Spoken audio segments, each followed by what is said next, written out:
Bonjour les passionnés de voyage hors saison et loin des foules.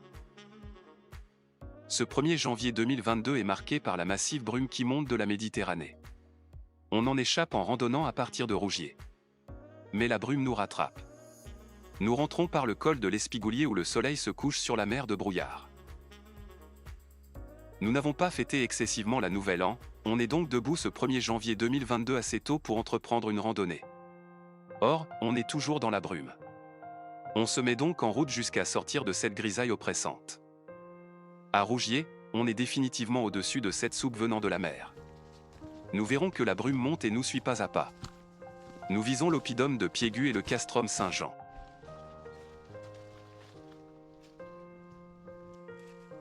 On gagne assez vite de la hauteur en prenant des sentes de chasseurs. L'oppidum n'est pas du tout indiqué ni balisé. Pourtant l'accès est facile. Nous décrivons ce tour aussi sur notre site provenceguide.net, un lien vers cette randonnée est donné en description ci-dessous. On monte dans l'Ubac et ce en hiver, cela dure donc avant de retrouver des rayons de soleil. Quand la forêt le permet, nous regardons vers la plaine. La brume y avance inlassablement. Serons-nous plus vite en auquel ? La dernière montée est la plus raide. Il y a un seul passage rocheux un peu glissant.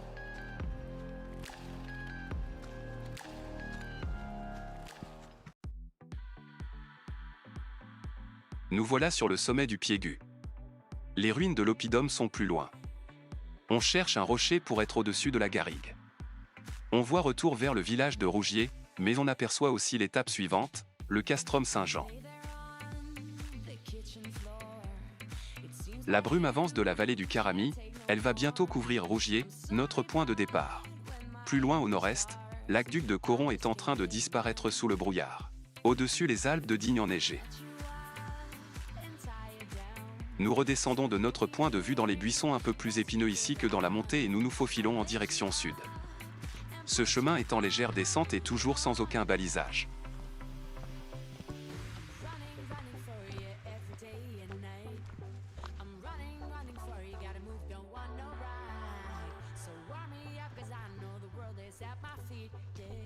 Après 140 mètres, nous passons les murailles du fortin du Piégut. Il ne s'agit pas de l'oppidum, mais d'une réoccupation du site vers le 5e siècle de notre ère. Il était constitué de 2 salles disposées en T et on a retrouvé des traces d'une forge.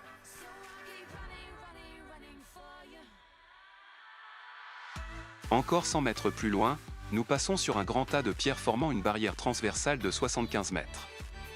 C'était le rempart de pierres sèches fortifiant le flanc sud de l'installation au 2e siècle avant notre ère, les autres côtés du rocher formant une barrière naturelle. Nous devons faire une grande boucle vers le sud pour passer du Piégut vers le castrum de Saint-Jean. On passe sur un terrain souvent plat, il faut descendre et remonter dans un vallon puis remonter vers Saint-Jean. Pendant tout ce temps, nous restons au soleil car nous ne descendons pas au-dessous de 500 mètres d'altitude.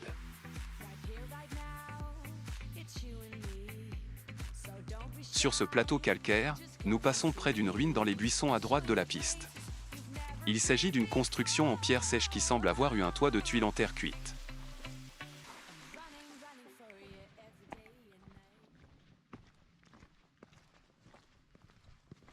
Les pistes forestières sont longues.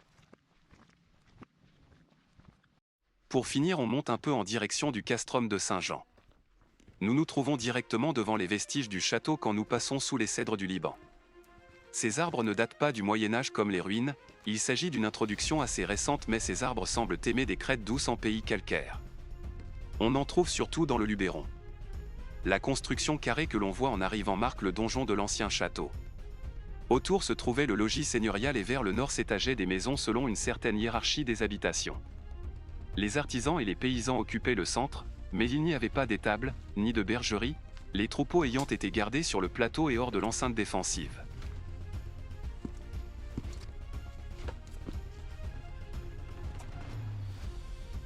Le site est construit au XIIe siècle. L'enceinte était initialement continue, les tourelles semi-circulaires en font partie.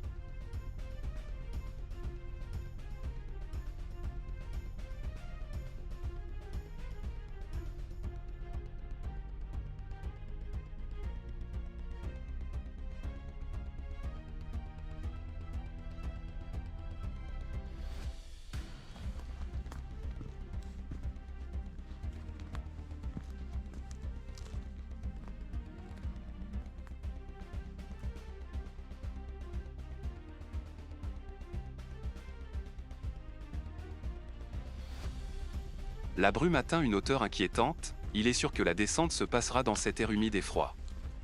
Mais ici, sur le plateau, nous restons encore au soleil. Avançons vers la chapelle Saint-Jean. La chapelle a été rebâtie en 1860 pour célébrer le passage de l'empereur Napoléon III revenant vainqueur de Solferino après la victoire sur l'armée autrichienne. Bien que ce soit le seul bâtiment encore debout sur le site, la chapelle tombe aussi lentement en ruine.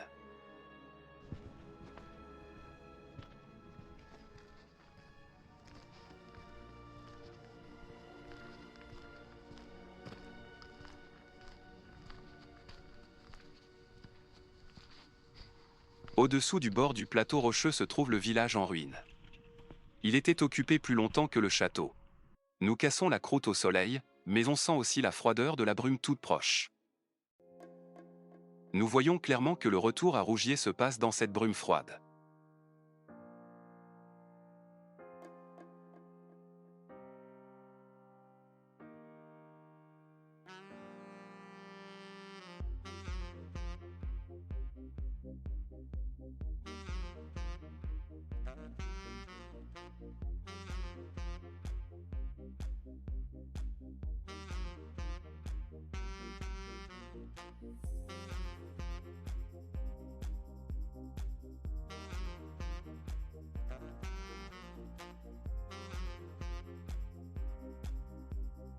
Sous le plateau calcaire se trouvent des grottes.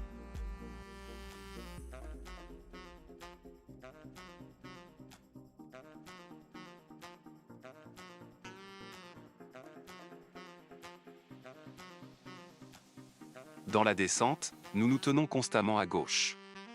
Nous arrivons ainsi sur une table d'orientation que l'on pouvait déjà voir de la chapelle. On voit ici mieux dans les pans de murs qui restent des maisons.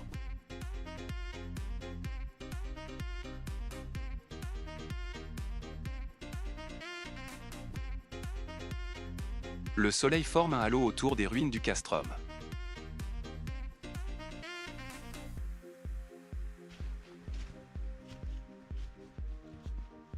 Le chemin continue avec la même largeur de charrette et on reconnaît bien la voie de passage ancienne.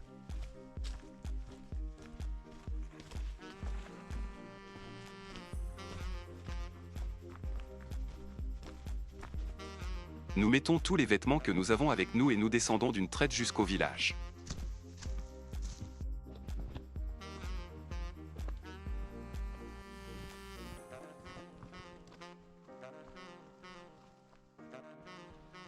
Nous voilà en plein dans la brume. C'est bien que ce ne soit que dans la deuxième partie de la descente vers Rougier.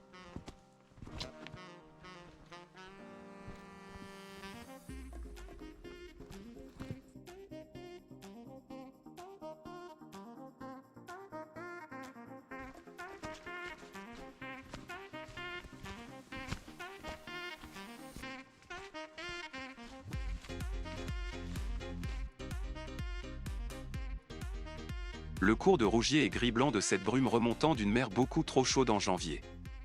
Encore une conséquence du réchauffement climatique.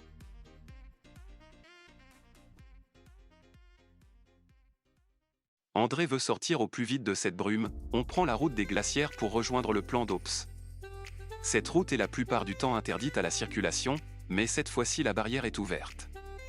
Bien que nous ne montons ici pas plus haut que les 600 mètres du castrum, on sort de la brume sur le plateau du plan d'Ops. On ne s'arrête cependant pas et on vise la très alpine route départementale de vers Gémenos. On reste longtemps dans l'Ubac sombre du massif de la Sainte-Baume et des Dents de Roqueforcade, mais nous ressortons clairement au-dessus de cette brume qui tourne à 16h vers 700 mètres d'altitude.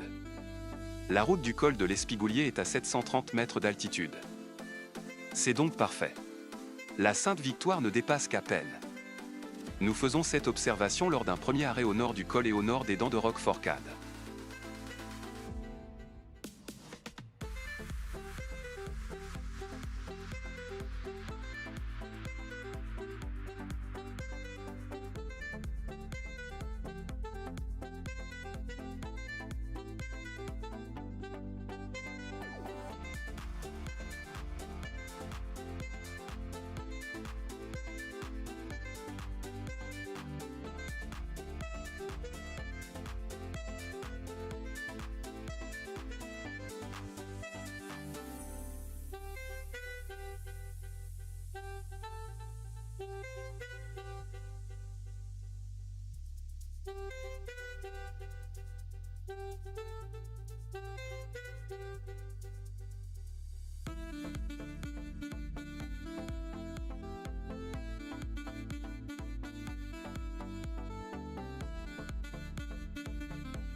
Il y a du monde au bord de la route au nord des Dents de Roqueforcade.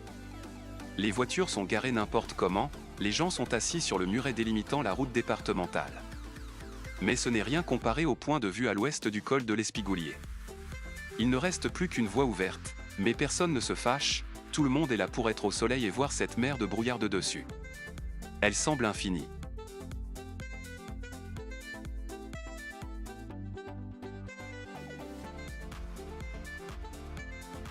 En dépit du monde au col, le silence est impressionnant. Le soleil va se coucher dans cette mer de nuages comme il le fait parfois quand on se trouve dans un avion. Sur la gauche est Marseille, théoriquement.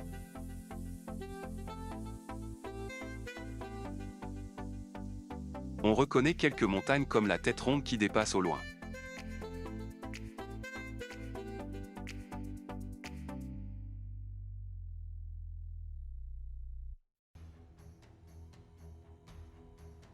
Fatigués de la rando, nous n'attendons pas le coucher du soleil au col de l'Espigoulier.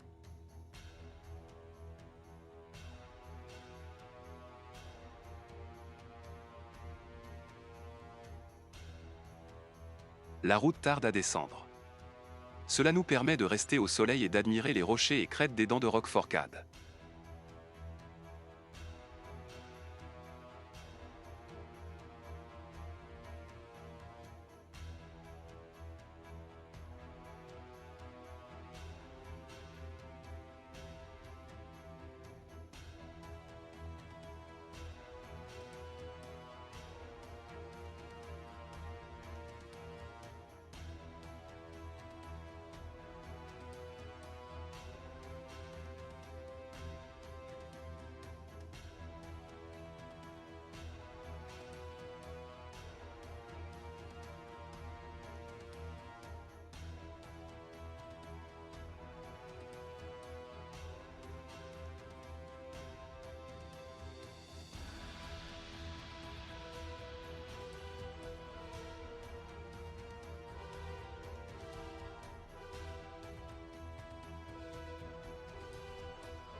On peut organiser le coucher de soleil soi-même en descendant en direction de Gémenos, on plonge inévitablement dans ce nuage et le soleil se couche aussitôt.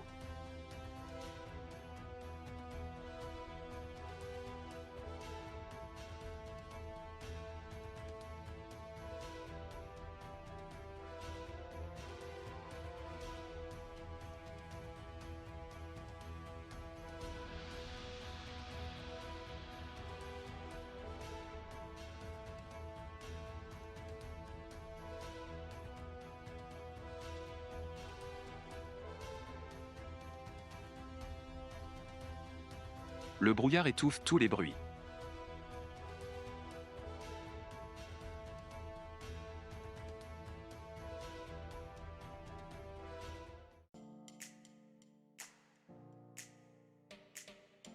Des liens se trouvent à la fin de la vidéo et dans la description. À bientôt sur Voyage hors saison.